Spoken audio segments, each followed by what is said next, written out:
Alors, ici, on va faire encore les ondes stationnaires, cette fois-ci, grand 2, on continue sur ce qu'on avait, ondes stationnaires dans une colonne d'eau, dans une colonne d'air. Ondes stationnaires dans une colonne d'air. Alors, il y a deux types de colonnes d'air, la fermée et l'ouverte. On va commencer par l'ouverte. C'est-à-dire colonne ouverte.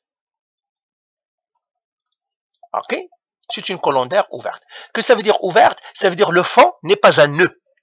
Donc, c'est que j'ai un fond ici. Ça, c'est la colonne d'air. Une colonne. On fait un diapason, une fourchette, un diapason. On le fait vibrer. Ça, c'est comme ça.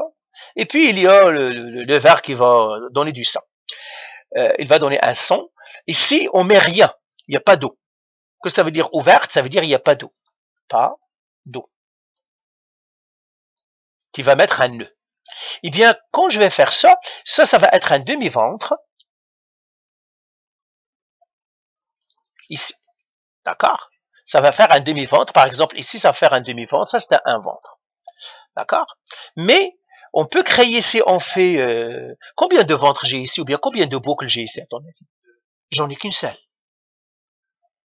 Qu'une seule. Parce que, regarde, ça c'est la moitié d'un nœud, et ça c'est la moitié d'une boucle, ça c'est la moitié d'une boucle. Parce qu'une boucle, c'est comme ça. C'est complet. Mais là, je t'ai donné que la moitié. Je t'ai donné une moitié qui est comme ça, et une autre moitié qui est comme ça. C'est un cercle complet, c'est une boucle complète, c'est une boucle. Donc, je te donne la moitié, c'est comme si je l'ai coupé, et j'ai mis la moitié ici. Donc, il n'y a qu'une seule. Mais, alors ça c'est une boucle. Mais on peut avoir dans une colonne d'air seulement une demi-boucle. Donc on va l'écrire ici. Donc, fondamental, c'est-à-dire le fondamental. Ok, on va mettre ici. Oui, c'est ça, c'est une colonne ouverte, c'est ça.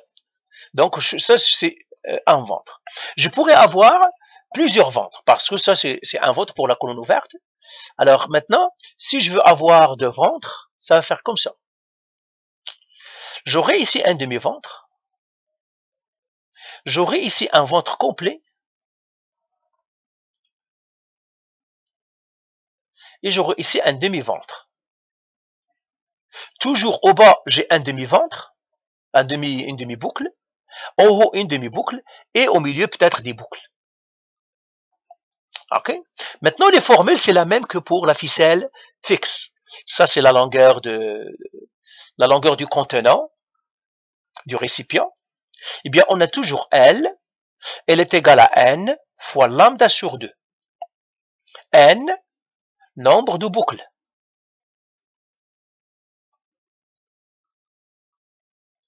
D'accord? Et on a encore les mêmes formules. On a Fn est égal à N fois F1. Tout ce que nous avons dit pour la ficelle, ça reste vrai ici. F1, c'est la fréquence fondamentale, c'est la plus petite fréquence, c'est la première fréquence. Fréquence fondamentale. Et puis le F2, F3, etc., les harmoniques. Comme je t'ai dit tout à l'heure aussi, F1 peut le mettre comme les harmoniques. Donc ces formules-là sont vraies pour la ficelle au bout fixe, et c'est vrai aussi pour la colonne stationnaire, la colonne ouverte. Est-ce que c'est clair? Maintenant, on va voir la colonne fermée. Je peux effacer. Je vais faire colonne fermée.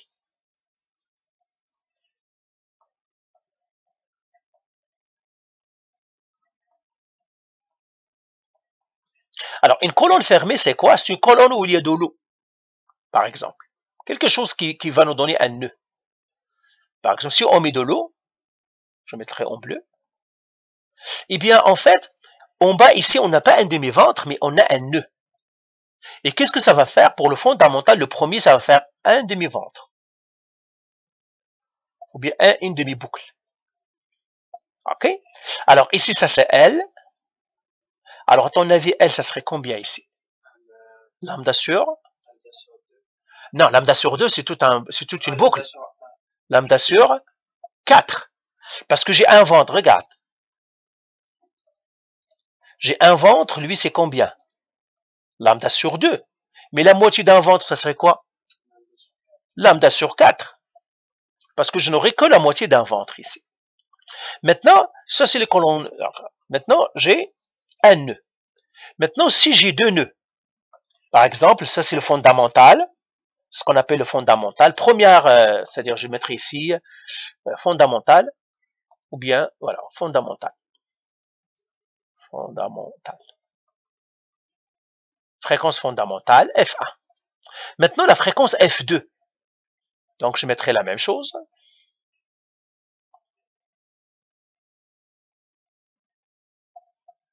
Alors, comment ça va être? Eh bien, ça va être comme ça. Donc, j'ai encore de l'eau. On mettrait de l'eau aussi. Et là, j'ai un nœud ici.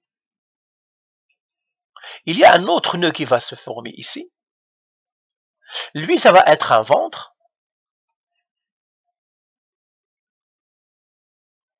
Bah, j'essaie de le faire le plus possible que je peux. Hein. Mais je vais faire un ventre. Ça serait un ventre ici. Et à ton avis ici, qu'est-ce que ça va faire? Un demi-ventre. Donc le L ici, ça serait quoi? À ton avis, ça serait combien celui-là? La longueur de lui, c'est combien? Lui, c'est combien? Lambda sur 2, plus, et lui, c'est quoi? Lambda sur 4. Et ça nous donnerait quoi? 3 lambda sur 4. Donc en fait, c'est, donc là, je mettrai ici, c'est 3 fois lambda sur 4. 3, oui, 3 lambda sur 4. Ben, si tu réduis au dénominateur et tout. 3 lambda sur 4. Pourquoi? Parce que je compte tout simplement combien de moitiés de nœuds, combien de moitiés de ventre j'ai. J'ai 1, 2, 3. C'est ça ce que ça fait. Quand on est la colonne fermée, on compte par les moitiés de ventre, c'est-à-dire les lambda 4. C'est ça. Maintenant, si j'ai 3 nœuds, par exemple, j'ai celui-là ici. À ton avis, donc regarde ici, donc je vais le faire un autre. Ah. Ou bien je vais effacer celui-là. Je vais le mettre un peu plus haut.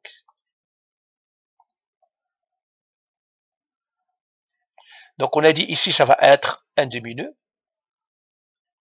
un demi-ventre. Ça c'est l'eau. Et puis on a dit qu'est-ce que ça va être ici? L, lambda sur 4. Maintenant, si j'ai deux ventres, comme ça, je vais avoir maintenant deux nœuds. J'ai un nœud ici, j'ai de l'eau là-dedans. Alors j'aurai un nœud ici, un autre nœud ici, et là j'aurai le ventre. J'aurai un nœud ici, parce que ici j'avais deux nœuds, ici j'avais qu'un seul nœud. Ici j'ai deux nœuds, maintenant je vais avoir trois nœuds. Alors trois nœuds, donc ça va former une boucle. Ça va former une boucle. Et ça va former une demi-boucle. Alors, à ton avis, le L ici, ça serait combien? Combien de demi-boucles j'ai? 5. Donc, ça va faire 5 lambda sur 4. Parce qu'une demi-boucle, c'est lambda sur 4. OK? Donc, j'aurai 5. 5 lambda sur 4, etc. OK? Donc, voilà pour ça. Alors, maintenant, on va faire l'exercice qu'il nous raconte là-dedans. Donc, on a parlé de la fermée et de la... Peut-être je vais résumer. On résume. On ramasse tout ça dans un seul coin. On va faire ici résumer. Résumer. On résume tout ça. On a deux colonnes. Colonne ouverte. Alors, pour la colonne ouverte, elle est égale à combien? N fois lambda sur 2. Colonne fermée. Alors, et puis ici, Fn est égal à lambda, est égal à N F1. OK? Ici, colonne fermée. Eh bien, qu'est-ce que j'ai pour le premier? Ce qu'on appelle L1. Le premier, ça serait combien? Lambda sur 4. Le deuxième, 3 lambda sur 4. Le troisième, ça serait quoi? 5 lambda sur 4. Le quatrième? 7 lambda sur 4. Tu les as compris, les nombres impairs. Ça, c'est 1. 1, 3, 5, 7. Donc, ça, c'est 10 fois. Donc, ça se sent. Et puis, je continue si je veux. Okay. Mais généralement, on a ça. OK? Il y a une formule un peu compliquée, plus mateuse, mais je ne veux pas te la donner. C'est ce qu'on appelle LK égale à, par exemple, LN. Ici. C'est 2n plus 1 fois lambda sur 4. OK? Mais je ne veux pas te la donner. Moins 1, je crois. Pardon? Qu'est-ce que tu veux dire? Ouverte? Ah, quand on dit ouverte, tout simplement, ça veut dire le fond n'est pas un nœud. C'est ça ce que ça veut dire. Le fond n'est pas un nœud. C'est pour ça qu'on dit ouverte. Alors que si le fond est un nœud, on dit il est fermé. OK? C'est ça. Est-ce que le fond est un nœud ou non? Pour que ça soit un nœud, je mets de l'eau. Si je mets de l'eau, ça va être un nœud. OK? Alors, ceux qui sont maîtres dans le faire jouer la musique avec les verres, tu vois qu'ils ajoutent de l'eau et à chaque fois, ils éliminent un peu d'eau pour avoir les niveaux, pour avoir les fréquences ou bien les notes musicales qu'ils veulent. Est-ce que c'est clair? Parfait. OK. Alors, tout ça, c'est beau. Maintenant, on va partir à notre exercice. Donc, on a fait le rappel. Je vais laisser on est dans la, je me regarde la 30. Ah, OK. Donc, on a la 27. Non, pas la 27. On est dans quelle page? 28 et puis la 30. Maintenant, on va faire l'exercice. Donc, exercice. Qu'est-ce qu'il nous dit l'exercice? Un diapason de 560 Hz. Donc, il nous donne la fréquence. Fréquence 560 Hz. Au-dessus d'une colonne d'air fermée, il s'agit d'un tube complètement rempli d'eau. OK? À mesure que le niveau de l'eau baisse lentement, on remarque des effets de résonance. La température de la pièce, donc T est égal. Alors, il y a de l'eau, ça veut dire le tube, il est fermé. Pourquoi il est fermé? Parce qu'il y a de l'eau. OK? Ils nous le disent. Il s'agit d'un tube complètement rempli d'eau et à chaque fois, on enlève un peu d'eau, mais il reste encore. Alors, il nous donne la température. La température, c'est combien?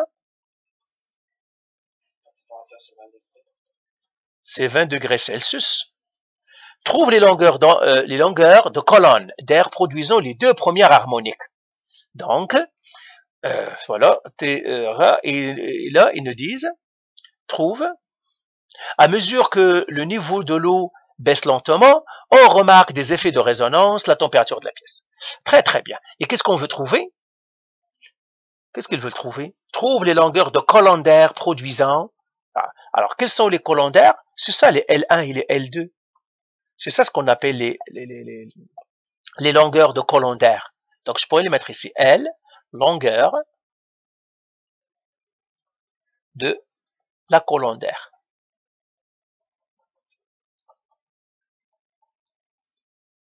Alors, ici, qu'est-ce qu'on veut chercher ici? On veut chercher L1, on veut chercher L2. Mais L1, elle est égale à combien?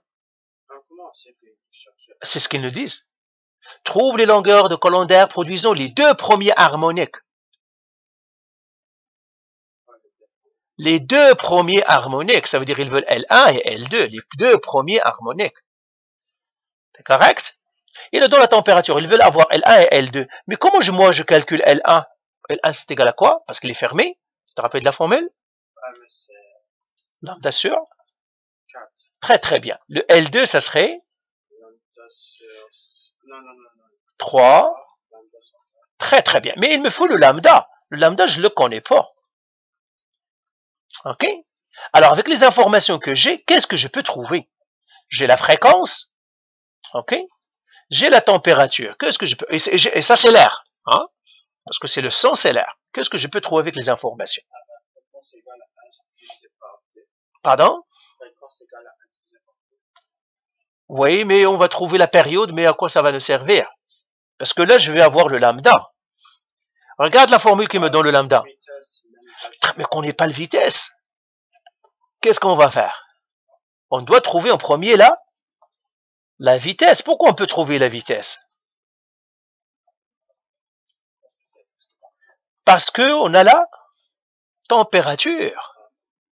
Parce qu'on a la température. Si on a la température, toujours avec l'air, on trouve la vitesse. Alors, on trouve la vitesse.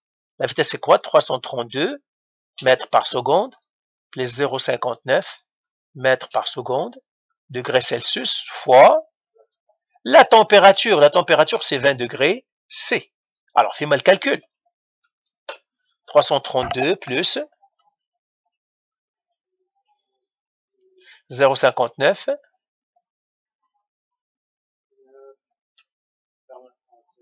fois 20.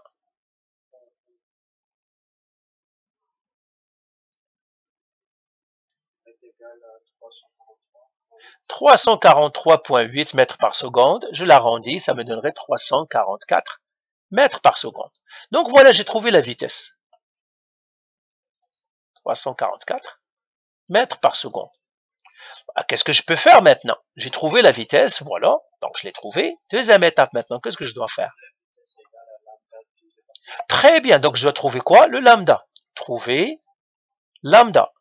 Quelle formule je dois trouver? Je dois utiliser? La vitesse divisée. Non, la vitesse égale à lambda divisé par T. Oui, mais on n'a pas T. On a la fréquence. T, c'est pas la température. Non. C'est le temps. Or, attention, c'est pour cela que j'aime pas beaucoup ça. T ici, c'est la période. T ici, c'est la température. C'est pour cela qu'on l'a mis, c'est pour cela que moi j'ai mis degrés Celsius. Celle-là, ça n'a rien à voir avec celle-là. Le T ici, c'est la période. C'est le temps. Et si c'est, oui, c'est mal noté, ils doivent noter un petit T là-dedans, mais il y a plusieurs T, hein, il faut faire attention, c'est tout. Donc, qu'est-ce qu'on va utiliser? On va utiliser celle-là. V est égal à F fois, c'est ça. V est égal à F fois lambda. Le V, c'est combien on l'a trouvé? 344 mètres par seconde, égale la fréquence 560 Hz, fois le lambda. Qu'est-ce que je dois faire? Diviser par 560 Hz. Divisé par 560 Hz.